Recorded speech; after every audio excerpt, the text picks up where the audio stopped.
Okay, so this is going to be a commentary video for the second chapter of my book, Metadimensional. The chapter is named Forms. You can read the book on Kindle or listen to it for free on Google Play Store, and you can find links in the description of this video to listen to it together. It's available in most countries, some countries not. That's that's life. You can use VPN if you want. Anyway, so the chapter Forms, it follows after the chapter Fundamental Dimensions, and there's a reason for that.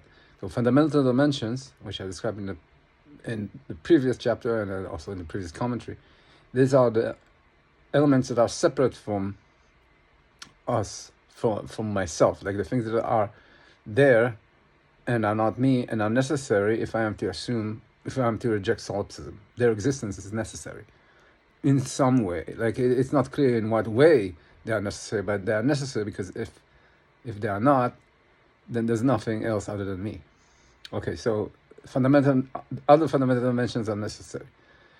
And they exist outside of perception. They never enter perception, by definition.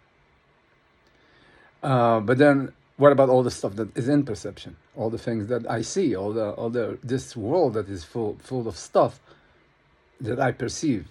That's what I believe, and I believe that it's filled with stuff, with things.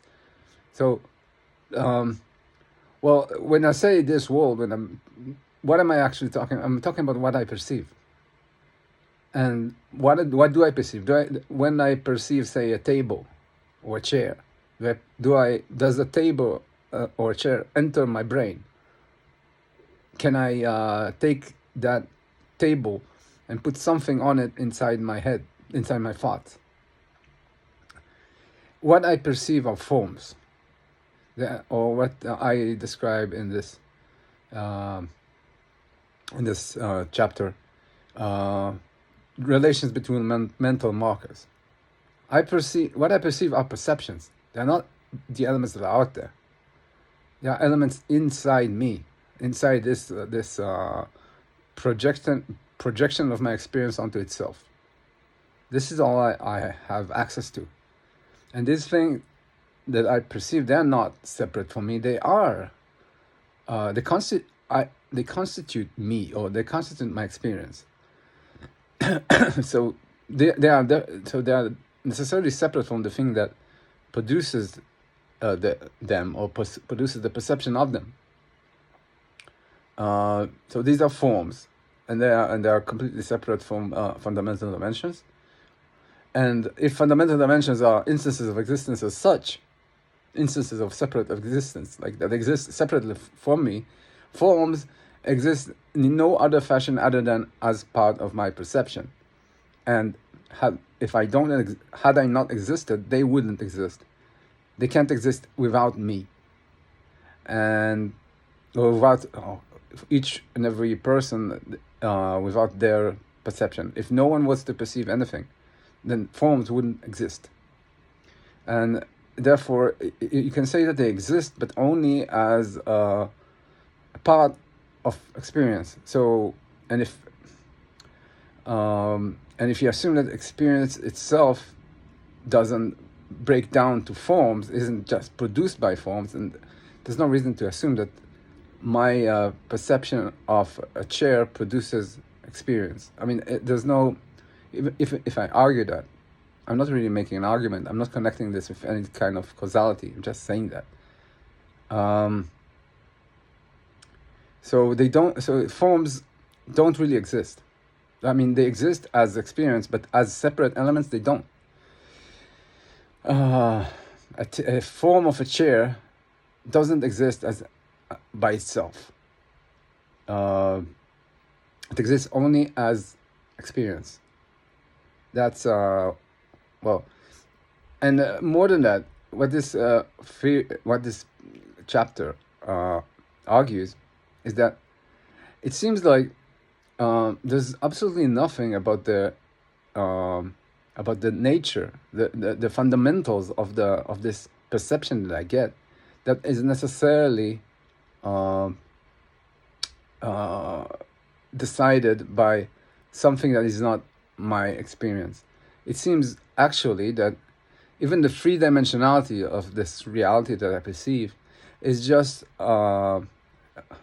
reciprocation of experiential necessities, specifically the necessity of experience to change. Change requires a transition between state A and state B, whatever state A and state B are, and there's a relation between state A and state B that is this transition.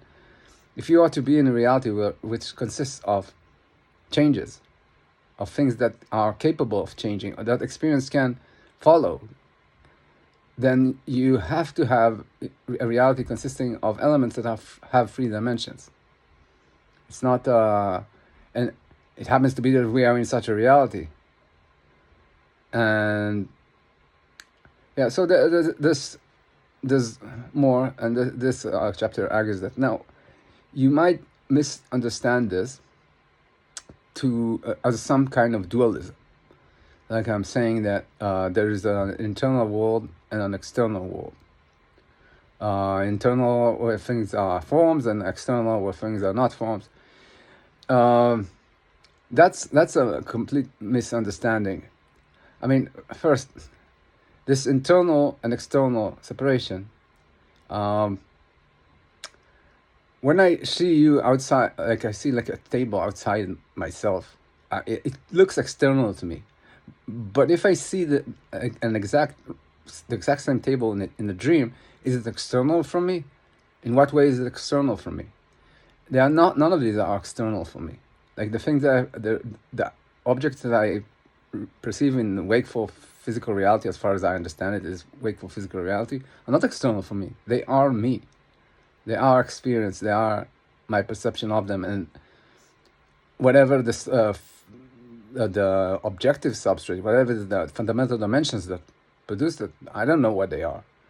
But so when dualism is speaking about internal, external, they're talking about both the internal and external are actually internal in the sense of their experience. And so this isn't that. And more than that, when I think about the world, this thing that unites everything into one reality, where do you think that thing exists? The world, the uniting thing. It exists as experience, inexperience.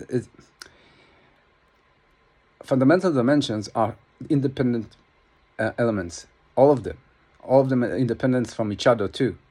There's nothing unifying them by definition. There is no world there. There is no like a collection, a thing that is the collection of all things. The collection of all things, that's just us thinking about them.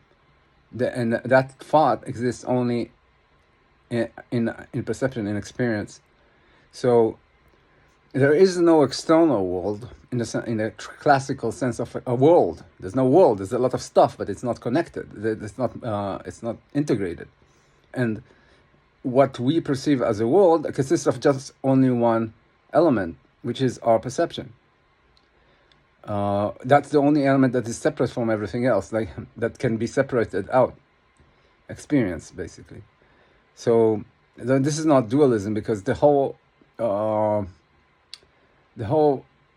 distinction between the internal and external that is so critical for dualism doesn't make any sense once you understand that this reality that you perceive is you, and it's not an external.